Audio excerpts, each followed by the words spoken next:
Bonjour à tous, nous sommes aujourd'hui là pour la 14e édition du Forum national des éco-entreprises avec le PEX et l'Agence de l'eau Seine-Normandie.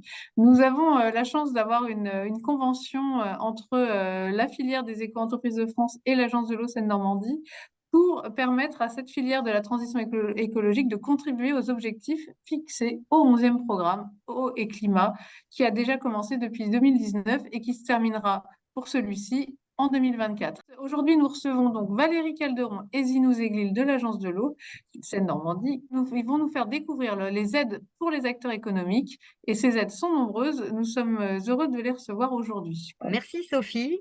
Bienvenue à toutes et à tous à cette capsule d'infos à deux voix. Bonjour à toutes et à tous, Zinou Zegli. Valérie, vous pouvez nous expliquer c'est quoi une agence de l'eau? Alors, une agence de l'eau, c'est une agence environnementale au service de l'eau et de la biodiversité. Et vous avez donc des missions qu'on voit écrites là, mais avec des tas d'actions différentes et des moyens. Vous allez pouvoir nous les définir maintenant. Oui, notre objectif est de protéger les rivières et les nappes. Et pour cela, donc, nous allons mobiliser les redevances que nous recevons pour vous attribuer des aides financières pour tout projet qui a un gain environnemental pour l'eau et la biodiversité. Et d'ailleurs, vous avez déjà établi un bilan de ces aides qui sont quand même, c'est un bilan, on peut dire, plus que positif.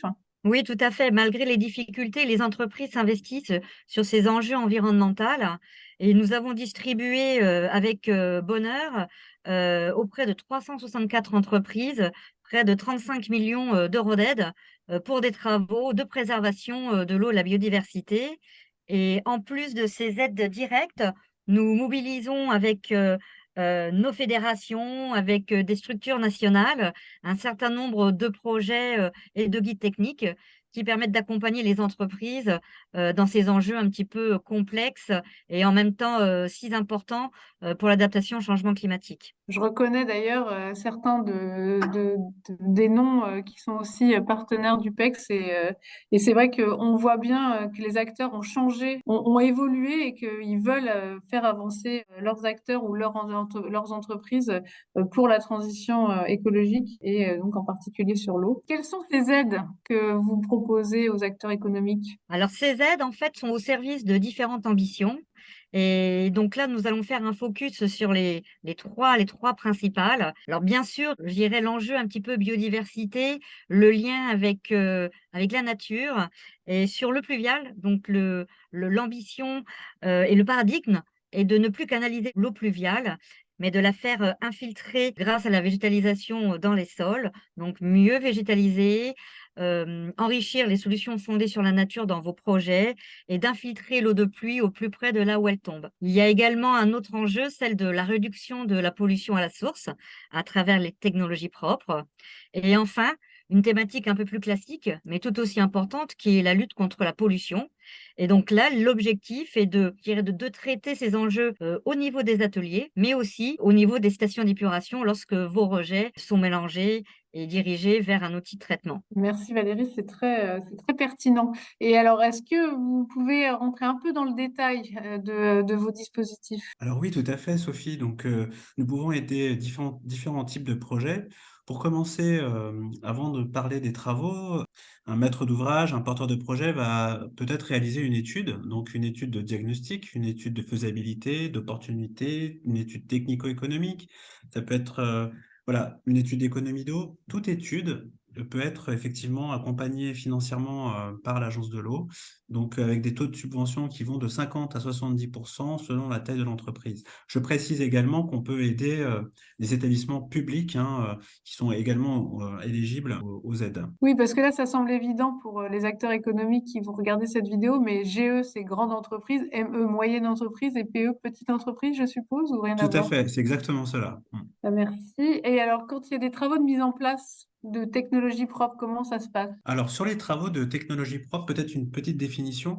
Les travaux de technologie propre vont plutôt concerner, la modification, du process industriel et ce procédé va faire en sorte d'éviter la production de pollution et voire réduire la consommation d'eau, mais à la source. Donc là, on est vraiment dans le préventif et sur ces subventions, on ira de 40 jusqu'à 70 de subventions selon la taille de l'entreprise et étant donné qu'on est sur un enjeu prioritaire pour l'agence, on peut aller donc jusqu'à 70 d'aide. Et alors là, on est sur des exemples vraiment concrets. Tout à fait. Donc, on a d'un côté la modification de procédés, mais aussi on a, l'achat, l'acquisition de matériel, qui va permettre donc d'éviter, la pollution à la source.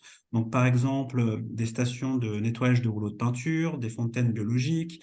Ça peut être aussi pour les établissements de santé, du matériel de désinfection vapeur et idem. Donc on peut aller de 40 à 70 selon, la taille de l'entreprise et le régime. C'est vrai qu'on a beaucoup parlé ces dernières années des micropolluants, mais les gens ne se rendent pas toujours compte de comment ça se passe clairement sur le traitement des effluents. Et vous êtes là aussi pour ça. Alors oui, on peut accompagner, tout à fait la réduction des micropolluants. Donc là, on est plutôt sur un aspect non pas préventif, mais curatif, via la mise en place de traitements, de tout type de traitements, en fait, primaire, secondaire, tertiaire. On est vraiment sur toute la chaîne. Donc, on peut accompagner financièrement donc ce type de projet.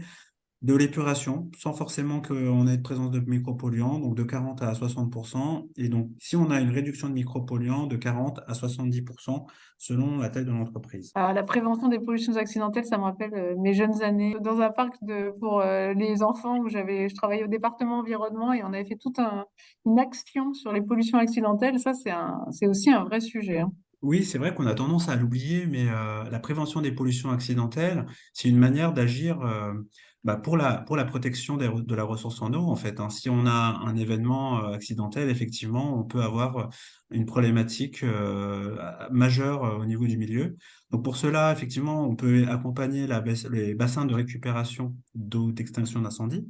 On peut aussi accompagner tout le matériel qui va permettre de stocker sous rétention les produits chimiques. On peut accompagner, donc la fiabilisation des réseaux d'assainissement. Donc là, on n'est plus dans une prévention des pollutions accidentelles, mais plutôt dans des travaux d'accompagnement. La correction de branchement concerne par exemple le fait que les effluents non domestiques toxiques terminent dans le réseau d'eau pluviale et finissent à la rivière et inversement, la correction de branchement concerne plutôt le fait que les eaux pluviales aillent dans les réseaux d'eau usée et les réseaux d'eau usée aillent dans les réseaux d'eau pluviale. Et donc, ça peut être problématique pour le milieu ou pour la station d'épuration. Alors là, ça, c'est vraiment le sujet du moment. On a eu un été qui a marqué les esprits. Qu'est-ce qui est fait et qu'est-ce qui peut être fait en sobriété en eau? La ressource en eau, on n'en parle pas assez pour le coup. Je trouve que c'est vraiment, même si c'est un sujet qui revient un petit peu sur le tapis, grâce aux agences de l'eau, il y a des actions possibles.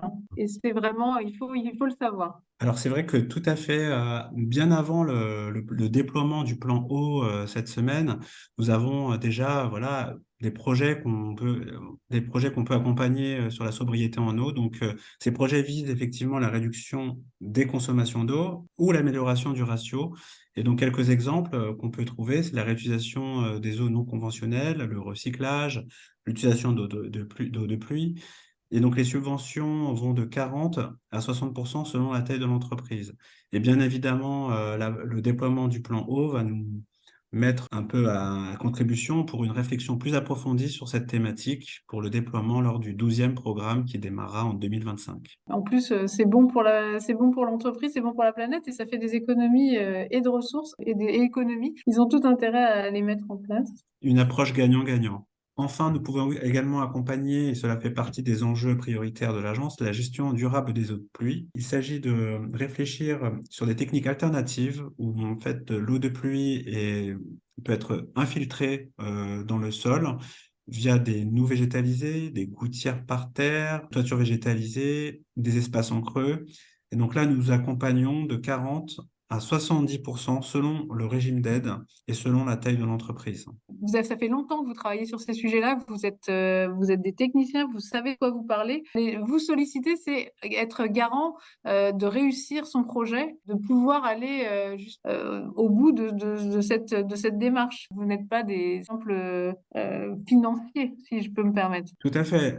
Le fait de nous solliciter le plus en amont possible permettra aux porteurs de projets d'avoir également un appui technique et un accompagnement pour le montage de dossiers de demande d'aide. Eh ben, on va aller plus loin sur le circuit. Valérie, est-ce que tu peux nous en dire un petit peu plus? Oui, oui, tout à fait. Donc, si vous avez des projets pour économiser l'eau, pour gérer à la source les eaux de pluie, pour protéger les rivières ou les nappes, eh bien, écoutez, vous pouvez tout à fait déposer un dossier de demande d'aide auprès de nos services. Donc, vous avez une plateforme dématérialisée qui nous permettra en tout cas de connaître votre projet technique et de transformer vos gains environnementaux en subventions. Et un comité d'engagement donc arbitrera votre projet et vous recevrez une notification d'aide avec le montant exact de la subvention. L'objectif est de nous contacter le plus en amont possible pour qu'on puisse enrichir ensemble votre projet et avoir le gain environnemental, en tout cas le plus efficace pour les nappes et les rivières. Alors, vous ne savez pas de quelle agence dépend votre commune? Eh bien, écoutez, c'est très très simple. Vous allez sur le site les agences de l'eau, vous saisissez votre commune et vous aurez en tout cas connaissance de l'agence de l'eau qui dépend de votre territoire. Et vous avez donc les contacts sur votre droite pour contacter le bon interlocuteur pour pouvoir échanger sur votre projet. Donc les solutions existent, donc n'hésitez pas en tout cas à vous rapprocher de nous pour qu'on puisse effectivement échanger sur l'ambition de votre projet. Si vous avez besoin en tout cas de conseils techniques, vous pouvez également consulter les vidéos. Ça donne des idées, c'est bien mis en valeur, c'est bien réfléchi. Moi, je vous encourage vraiment à faire votre pause café devant une des vidéos. Ils l'ont fait, pourquoi pas vous? Tout à fait, on est prêt pour le Netflix des acteurs économiques. Donc là, vous avez la saison 1, ils l'ont fait, pourquoi pas vous? N'hésitez pas et peut-être que la prochaine fois, on pourra y ajouter votre propre projet. En tout cas, c'est tout ce que je vous souhaite. Merci beaucoup et merci de votre attention. Nous sommes toujours ravis de monter ces capsules vidéo pour vous donner les dernières actualités de l'Agence de l'eau Seine-Normandie. Retrouvez toutes les informations et les dispositifs sur le site de l'Agence de l'eau Seine-Normandie au seine-normandie.fr et abonnez-vous aux actualités de la filière des éco-entreprises. Vous serez comme ça au courant de tout. À très bientôt. À Merci très bientôt. Valérie, merci Zidou. Au revoir.